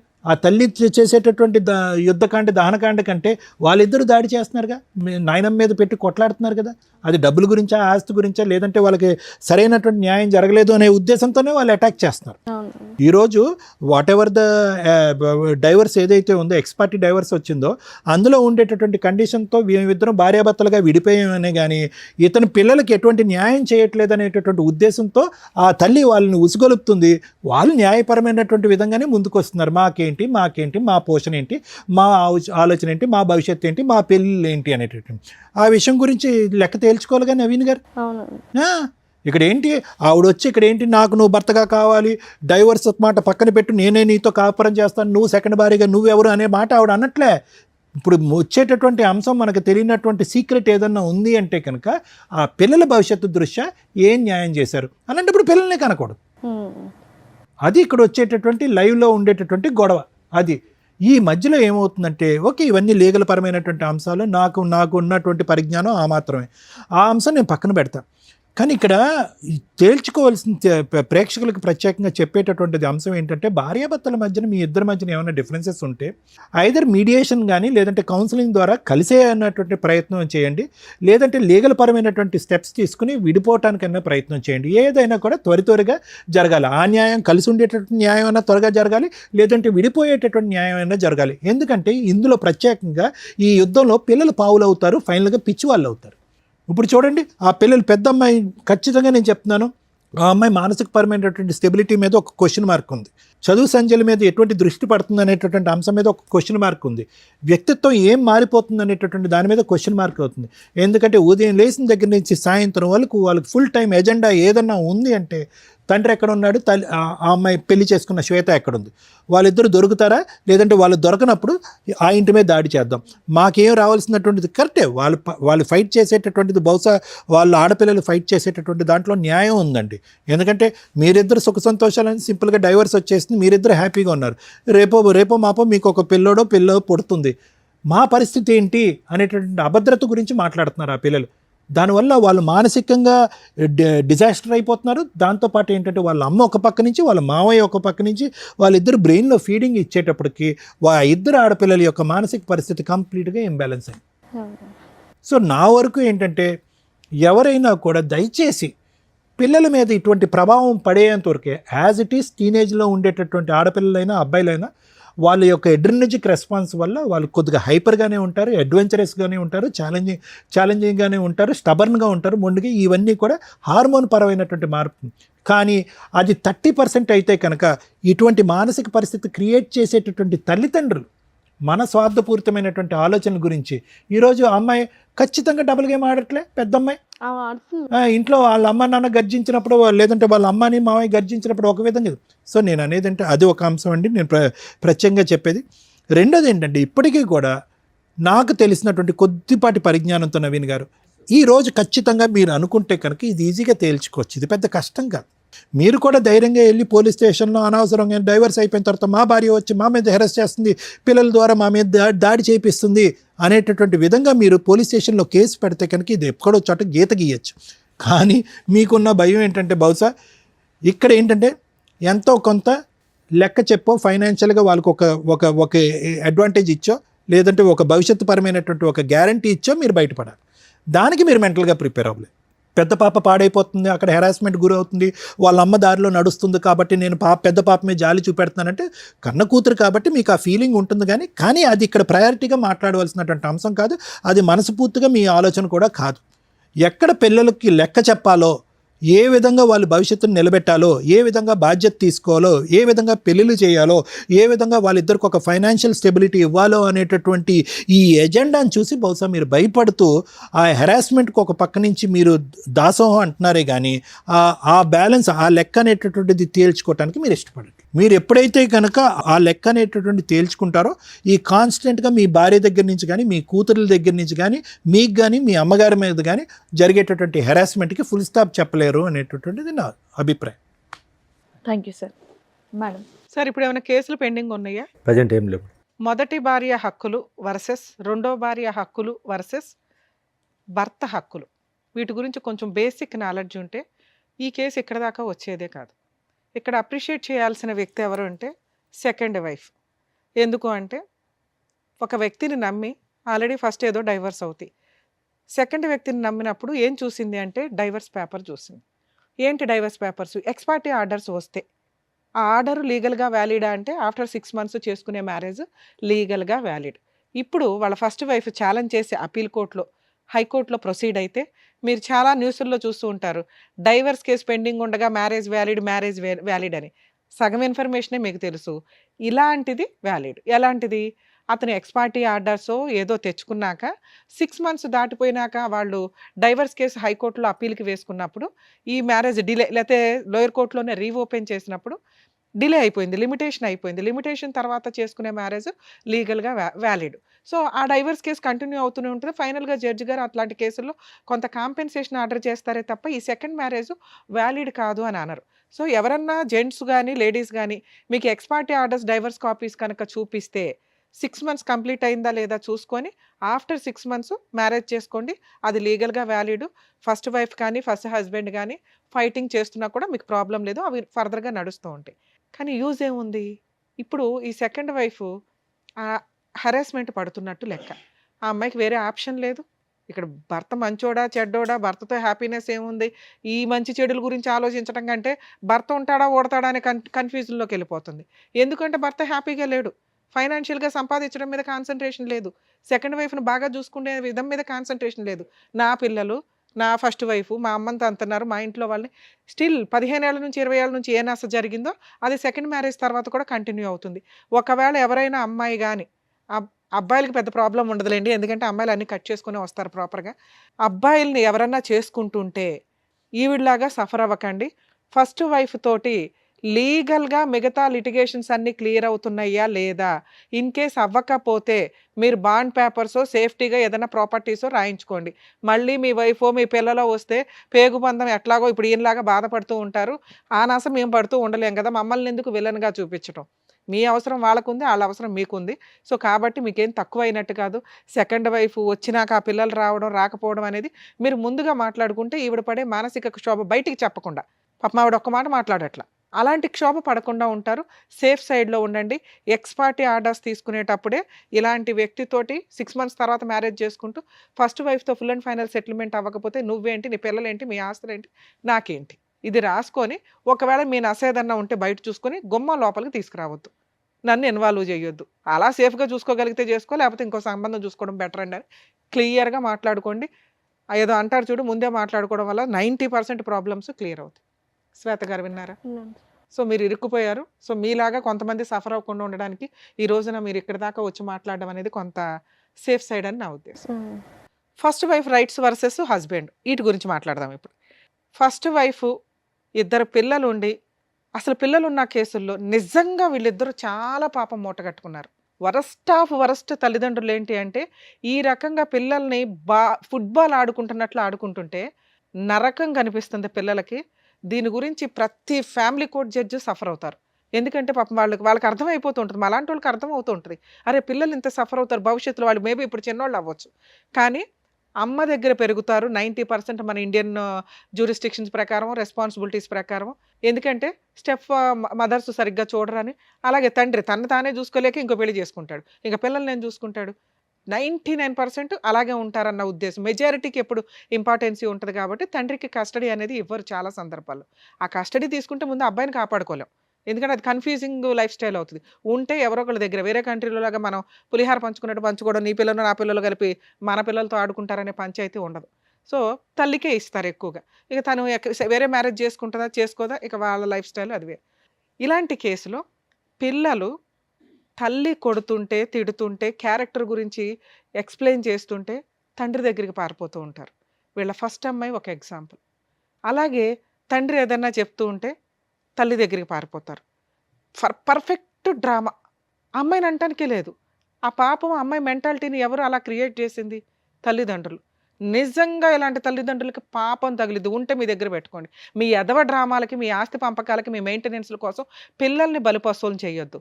తల్లి నువ్వు పోరాడు. ఫస్ట్ వైఫ్ ఎవరైతే తల్లి ఉంటుందో ఆస్తులు కావాలనుకుంటే నువ్వు ఒక్కదానివే పోరాడు. పిల్లల్ని నానమ్మల దగ్గరకో, తండ్రుల దగ్గరకో పంపించొద్దు. పూర్తిగా మీరే ఉంచుకుందాం అనుకుంటే. లేదా అమ్మ 5 రోజులు ఇక్కడ ఉండు, సాటర్డే సండేలు డాడీ దగ్గరికి వెళ్ళు, పండగలప్పుడు వెళ్ళు. ఇంతే తప్ప మీ పర్సనల్ విషయాల గురించి పిల్లలతోటి ఎద్దవ డ్రామాలు వేయొద్దు. పిల్లలు మీ దగ్గర కావాలనుకున్నప్పుడు ఫీజు కట్టుకోవాలా? ఆయన ఎందుకు కడతాడు? అంత రెస్పాన్సిబిలిటీ లేకపోతే పిల్లల్ని వదిలేసేయండి, పూర్తి కష్టే అతనికి ఇచ్చేయండి. ఇది లేకుండా డ్రామాలు ఆడకండి. ఇక ఈ కేసులో worst of worst husband, worst of worst father అని నా ఉద్దేశం. ఎందుకు మేడం అంత దారుణంగా మాట్లాడారు? పాపం అతను మంచిగానే ఉన్నాడుగా. బయటకే మంచి. అతని మెంటాలిటీ కరెక్ట్ కాదు. ఇలా ఉన్న వాళ్ళకి ఈ నస జీవితకాలం కంటిన్యూ అవుతుంది. ఎందుకు అంటే ఆయన ఎక్కడా కూడా ఒక ప్రాబ్లంకి పునిస్టాప్ పెట్టట్ల. వరస్ట్ కొడుకు కూడా ఇంకా దారుణం ఏంటంటే ఎందుకు ఇప్పుడు ఆయనతోటే మాట్లాడి తెలుసుకుందాం. మీలాంటి వాళ్ళని ఈ మధ్య కోర్టుల్లో చూస్తున్నాం. భార్యకి మెయింటెనెన్స్ కట్టొద్దు. నేను ఆ విషయానికి 100% సపోర్ట్ చేస్తాను. ఎందుకంటే మీ ఇద్దరు గట్టిగా 10 రోజులు కాపురాలు చేస్తారు, బయటికి వెళ్ళిపోయి మెయింటెనెన్స్లని జెంట్స్ని జలగల్లాగా పీకు తింటున్న మహిళలు బోలుమంది ఉన్నారు. వాళ్ళు నా దృష్టిలో నేను చాలా ఇబ్బందిగా అనుకుంటాను. ఆ మాట అనటం బాగుండదు. కానీ జాబులు చేసుకోవాలా, ఇండివిజువల్గా బతకాలా, కుదిరితే ఫుల్ అండ్ ఫైనల్ సెటిల్మెంట్ చేసుకోవాలా, లేదా భర్తతో కలిసి సర్దుకుపోవాలా. భర్త ఎందుకు పోషించాలి? నువ్వు కూడా పోషించవచ్చు. చదువుకుంటున్నావు, జాబులు చేస్తున్నావు, కుటుంబాన్ని లేడీస్ కూడా పోషించవచ్చు అనేది నా ఉద్దేశం. ఎప్పుడు మంచి భర్త అయితే. మీరు ఎక్కడ మంచి భర్త? ఏమయ్యా నీ శాలరీ ఎంత అంటే, మేడం మా ఆవిడకి అక్రమ సంబంధం ఉంది అందుకే సరిగ్గా చేయలే. సరే అక్రమ సంబంధం వదిలేయచ్చు కదండి, బాబు పిల్లలు ఉన్నారు కావాలి. ఎప్పుడైతే అక్రమ సంబంధం ఉంది అన్నావో ఆవిడొద్దు మనకి. ఎందుకంటే అలాంటి క్యారెక్టర్లెస్ అనే అమ్మాయిని ఇంట్లోకి తెచ్చి నువ్వు ఏ రకంగా పడుకుంటావు, ఏ రకంగా ఇంకో పిల్లని కంటావు? నీ క్యారెక్టరే లేదు కదా. అంటే మీకు అవసరం కేసులు వేస్తే కోర్టుల చుట్టూ తిరగాల, ఏదో రకంగా అబద్ధం చెప్పి ఇంట్లోకి తెచ్చుకొని 4 రోజులు వాడేసుకొని మళ్ళీ కేసులన్నీ క్లోజ్ చేసుకున్నా మళ్ళీ పోటాడుకుందాం ఫ్రెష్గా. 2, భార్యకి మెయింటెనెన్స్ ఇవ్వకపోతే అది మీ హక్కు, నేనేం మాట్లాడను. మీకు పుట్టిన పిల్లలకి మీరు మెయింటెనెన్స్ ఇవ్వకుండా బాబ్బా జైలుకి వెళ్ళి వచ్చేసారు. ఎందుకు వదిలేయాలి మిమ్మల్ని? వాళ్ళు చేస్తున్నది 100% కరెక్ట్. మీ ఫస్ట్ వైఫ్ చేస్తున్నది 100% కరెక్ట్, వాళ్ళ బ్రదర్ చేస్తున్నది 100% కరెక్ట్. అప్పనంగా ఒక అమ్మాయిని పెళ్లి చేసుకొని ఆవిడ క్యారెక్టర్ అసాసినేషన్ చేసేసి మళ్ళీ దానికి ఒక ఎవిడెన్స్గా కూతుర్ని పెట్టుకొని ఇక ఈరోజు కూతురు పరువు కూడా తీసేశారు. ఇక్కడికి వచ్చి వాళ్ళకి ₹1 ఇవ్వకుండా, మేడం బాగా నస్తుందండి, మమ్మల్ని చంపేస్తున్నారు, మా అమ్మని మీరు మీలాంటి కొడుకు ఉండడం వల్ల మీ అమ్మ తన్నులుతుంది. మనవరాల చేతుల్లోనూ, కోడల చేతుల్లోనూ, వాళ్ళ బ్రదర్ చేతుల్లోనూ పోలీస్ స్టేషన్లకు తిరుగుతున్నారు, నర్రకం పడుతున్నారు. వీటన్నిటికీ రీజన్ ఏంటో తెలుసా? మీ బిహేవియర్. మీరు ఒక ఇంటర్ చదివో బయటకు వచ్చిన పిల్లలు కూడా ఈ రోజున 15,000 అన్న మాట నేను వినట్ల. కనీసం 2025కి వచ్చేసరికి వాళ్ళు ఆటోమేటిక్గా 30లు 40లు సంపాదిస్తున్న సొసైటీలో మనం ఉన్నాం. మీరు స్టిల్ ఇప్పటికీ 15,000 అని చెప్తున్నారు తెలుసా? 18 మేడం. 18 చూసారా? 3,000 మీకు చాలా. ఆఫ్టర్ ఆల్ సార్ ఈరోజు మనం ఒక చోట నుంచి ఇంకో చోటకి వెళ్తే 3,000 ఈజీగా అయిపోతాయి. అలాంటి 18,000 మీరు ఎన్ని రోజుల నుంచి సంపాదిస్తున్నారో నాకు అర్థం కాల. ఈవిడికి చెప్పడానికి ఏదో జాబ్ చేసి ఉంటారు, అదే కంటిన్యూ. కానీ ఇక్కడ మీరు కరెక్ట్గా లేరు కదా, అది క్లియర్ చేసుకోవాలి ఫస్ట్. ఓకే, నన్ను ఎవరో ఒకరికి న్యాయం చేయండి. మిమ్మల్ని నమ్ముకుని ఒక అమ్మాయి వచ్చింది, ఈవిడే మీ లైఫ్. ఇంకా పిల్ల, రెండో పిల్ల, ఫస్ట్ భార్య ఇవి కాదు. ఈవిడికి ఫస్ట్ అమ్మాయికి నేను న్యాయం చేయాలా, రమ్య గారు చెప్తున్నారు. పిల్లలకి న్యాయం చేయాలా, రమ్య గారు చెప్తున్నారు. కన్న తల్లికి న్యాయం చేయాలా, రమ్య గారు చెప్తున్నారు. నన్ను నమ్ముకొని ఇంకో అమ్మాయి వచ్చింది, ఆవిడకన్నా న్యాయం చేద్దాం, ఇక్కడ నుంచి కొత్త లైఫ్ స్టార్ట్ చేద్దాం అని అనుకుంటే ఇంకోసారి ఇట్లాంటి స్టేజ్ మీద కూర్చోకండి. ఏం చేయాలి మరి? ఈ అమ్మాయిని కాపాడాలంటే వాళ్ళకి న్యాయం చేయాలి. ఈ అమ్మాయికి న్యాయం చేయాలంటే ఏం చేయాలి? వాళ్ళకి న్యాయం చేయాలి. మీ అమ్మకి న్యాయం చేయాలంటే ఏం చేయాలి? వాళ్ళకి న్యాయం చేయాలి. ఏమి న్యాయం చేయాలా? ఉన్నది ఒక 6 లక్షల ఇల్లు, అది మీ అమ్మగారిది. ఉన్నది ఒక 1/2 ఎకరం, అది 3 వాటాలు. అంటే మీ దగ్గర ఏమీ లేవు పంపకాలు చేయడానికి. మీ అమ్మగారి తదనంతరం మిగిలేదు కూడా 1 లక్షే. ఆ ఇల్లు మీ ముగ్గురు పంచుకుంటే. అర్థమవుతుందా? ఎక్కడో 1 లక్ష, అక్కడో 2 లక్షలు, 3 లక్షలు మీ దగ్గర ఉన్న పంచాయతీ. ఆ అమ్మాయికి ఫుల్ అండ్ ఫైనల్ సెటిల్మెంట్ అవ్వకపోతే భూమి బద్దలైనా మీకు ఈ ప్రాబ్లం సాల్వ్ అవ్వదు. పోనీ మీరు అక్కడెక్కడన్నా దాన్ని పునిస్టాప్ పెడుతున్నారా? పెట్టట్లా. ఏ పెద్ద మనుషులు సార్ డైవర్స్ వచ్చిన తర్వాత అమ్మా నువ్వు వెళ్ళి కలిసుండు అనేది ఎందుకన్నారో తెలుసా? ఆ పెద్ద మనుషులు ఆ అమ్మాయికి పిల్లలకి న్యాయం చేయడం కోసం. పిల్లలు ఉన్నారు కాబట్టి మీరు కలిసి ఉండండి అల్లా. పిల్లల్ని రోడ్డు మీద వేసేవరా నువ్వు? ఆ పిల్లలు ఉండడానికి షెల్టర్ కావాలని మీ ఇంట్లోకి పంపించారు. అంతే తప్ప వాళ్ళు మీకు అన్యాయం చేయలేదు, ఆ అమ్మాయికి ఏమీ న్యాయం చేయలే. కానీ లీగాలిటీ ఒకటి ఉందిగా. వన్స్ డైవర్స్ వచ్చినాక ఫోర్స్ఫుల్గా మీ అమ్మగారి ఇంట్లోకి అంటే అత్తగారి ఇంట్లోకి ఫోర్స్ఫుల్గా వెళ్ళే రైట్స్ ఏ కోడలికి ఉండవు తల్లి. ఈయన మీద ప్రాపర్గా కేసులు వేసుకొని ఉంటే సరిపోయేది. ఎంత తెలివితేటలంటే వరస్ట్ ఫాదర్ అని నేను ఎందుకు అన్నానంటే, పిల్లలకి ఇవ్వాల్సిన 2 లక్షలు మీరు అరేంజ్ చేసుకోకుండా 1 మంత్ జైలుకి వెళ్ళారండి. సరే ఆ అమ్మాయికి ఇవ్వాల్సింది ఇవ్వద్దు, పిల్లలకు ఒక 50,000 సర్దుకోవాలిగా. మేడం నేను 50,000 ఇస్తానండి. వాళ్ళు మొత్తం ఏ కోర్టు కూడా మీకున్న 1,50,000 2 లక్షల ఎరియర్స్లో మేడం నేను 2 రోజులు 50,000 కడతాను అంటే ఖచ్చితంగా మీకు టైం ఇస్తారు. సరేనా 50 కట్టండి, 1 వీక్లో కట్టే అంటారు తప్ప ఎన్ని డేట్లు ఇస్తారో తెలుసా? ఎందుకంటే ఆ అమ్మాయికి పిల్లలకి న్యాయం చేయాలి. ఎందుకంటే ఎవరో అని అర్థమైపోద్ది వాళ్ళకి. వచ్చినంత వసూలు చేసి పెడదామని జడ్జెస్ డేట్ ఇస్తూనే ఉంటారు. మిమ్మల్ని జైలుకి పంపిస్తే వాళ్ళకి ఏమి రావు. క్లియర్, అక్కడతో క్లియర్. అర్థమవుతుందా? అమ్మ ఇలాంటి కేసుల్లో హస్బెండ్ ఏమి ఇవ్వకపోతే జైలుకి వెళ్తే వెళ్ళనివ్వడు, వాళ్ళకి బుద్ధి వస్తుంది. కానీ అలవాటు అయిపోయింది ఇక్కడ. సో పిల్లలకి మెయింటెనెన్స్ వసూలు చేసుకునే హక్కు మీకు ఉంటుంది. ఈ రకంగా నసగా వెళ్ళటం కరెక్ట్ కాదు. ఎందుకంటే ఇప్పుడు ఈ ఎఫెక్ట్ మీ జీవితం మీద పడింది, ఇతని జీవితం మీద పడింది, పిల్లల మీద పడుతుంది. ఇంకెంత పాపం మూట కట్టుకుంటాం? ఎప్పుడైతే జైలుకి వెళ్ళాడో ఆయన క్యారెక్టర్ అధపాతాళానికి వెళ్ళిపోయింది. పిల్లలకి మెయింటెనెన్స్ ఇవ్వకుండా వెళ్ళిన వ్యక్తి విషయంలో పెద్ద మనుషులు కానీ కోర్టులు కానీ ఏమీ చెయ్యవు. వేస్ట్. ఇంకా అట్లాంటి వాళ్ళు ఉన్నా వేస్ట్ అనుకోండి. దయచేసి పెద్ద మాట మాట్లాడా, మీకు అర్థమైతే బెటర్. కనీసం పిల్లల్ని ఎట్లా ప్రొటెక్ట్ చేసుకోవాలి, పిల్లల్ని ఎట్లా చదివించుకోవాలి. గవర్నమెంట్ చదువులు చాలా ఉన్నాయి తల్లి, చదివించుకోండి. వాళ్ళని ఫుట్బాల్ లాగా ఆడితే రేపొద్దుట ఇవే లక్షణాలు పిల్లకి వస్తాయి. మీలాంటివి తల్లుల దగ్గర పెరిగితే వాళ్ళు ఏం సొసైటీలో ఎలా తండ్రి అంటే ఏంటి, భర్త అంటే ఏంటి, కుటుంబం అంటే ఏంటి తెలియదు. క్రూయల్గా మారిపోతూ ఉంటారు. వాళ్ళకి వాళ్ళు ఏదో చేసుకుంటూ ఉంటారు, సర్వనాశనం అయిపోవాలి డబ్బు కోసం, అంతే. క్యారెక్టర్లే పోతాయి తల్లి, అర్థం చేసుకోండి. మీ పిల్లల కోసం మేము బాధపడుతున్నాం ఇక్కడ. మీ వైఫ్ ఎవరన్నా విని ఉంటే కనుక, ఫస్ట్ వైఫ్, తల్లి రిక్వెస్ట్ చేస్తున్నాను, ఇక వదిలేయండి ఆయన్ని. జస్ట్ కోర్టులో మెయింటెనెన్స్ కేసు ఒకటి వేసుకోండి. మీరు ఎలాగో ఇంకో పెళ్లి చేసుకోరు, ఆయన మెయింటెనెన్స్ కట్టకుండా అప్పుడప్పుడు జైలుకి వెళ్తూనే ఉంటాడు, వెళ్ళనివ్వండి చాలు. పిల్లల ఫీజులు మీరే కట్టుకోండి, ఎందుకంటే ఆయన కట్టడు. మేము ఈరోజు కట్టమని చెప్పినా కూడా ఆయనకు అర్థం కాదు, ఇక్కడ నుంచి సర్దుకొని వెళ్తాడే తప్ప. అంత పర్ఫెక్ట్ వ్యక్తి. సార్ మీ విషయానికి వస్తే, మమ్మల్ని నమ్ముకొని వచ్చారు కదా, మీకు కాస్త లా అండ్ ఆర్డర్ ఉంటుందిగా, న్యాయం చెప్పాలి, చెప్తాం. మీ అమ్మగారిని ప్రొటెక్ట్ చేసే రైట్స్ మీకు చాలా ఉన్నాయి. మీరు ఎక్కడా కూడా ప్రాపర్ వేలో వెళ్ళట్లా. రూపాయి వదలకూడదు, అందరూ వెళ్ళిపోవాలా, డ్రామాలు ఆడేయాలి. ఇది కరెక్ట్ కాదు. మీరు మారండి ఇప్పటికైనా. ఇక చిన్న వయసులో ఉన్నారు, ఇంకా బోల్డంత లైఫ్ ఉంది, ఒక మంచి అమ్మాయి దొరికింది మీకు. మీరు ఇక్కడ బ్రెయిన్లో ప్యూర్గా అవ్వకపోతే ఇది ఇలాగే కంటిన్యూ అవుతుంటుంది. ఈవిడ ఎంతకాలం భరిస్తారో ఒకసారి ఆలోచించుకోండి. సో ఇప్పుడు పిల్లలకి మిమ్మల్ని ఏదో ఇచ్చే సెటిల్ చేసుకోండి అంటే వాళ్ళ ముగ్గురికి కలిపి మీరు ఆ పెద్ద మనుషుల దగ్గర కూర్చొని, మా ఇంటికి రావద్దు, మా అమ్మ దగ్గరికి రావద్దు, ఫుల్ అండ్ ఫైనల్ సెటిల్మెంట్ ఇదిగోండి, నేను 50,000 ఇవ్వగలను, ఈ 1,00,000 ఇవ్వగలను, తీసుకుంటారా, ఇంకా నా ఇంటికి రావద్దు, అగ్రిమెంట్ రాసి పడేసి మెయింటెనెన్స్లో ఏదైనా లోక్ అదాలత్లో పెట్టుకోండి. ఎందుకంటే మీ వైఫ్ని మేము నమ్మలేము. పెద్ద మనుషుల దగ్గర కాదు, కోర్టులో ఏ కేసుల ద్వారా కాదు, legal cell authority Lok Adalat అని ఒకటి ఉంటుంది.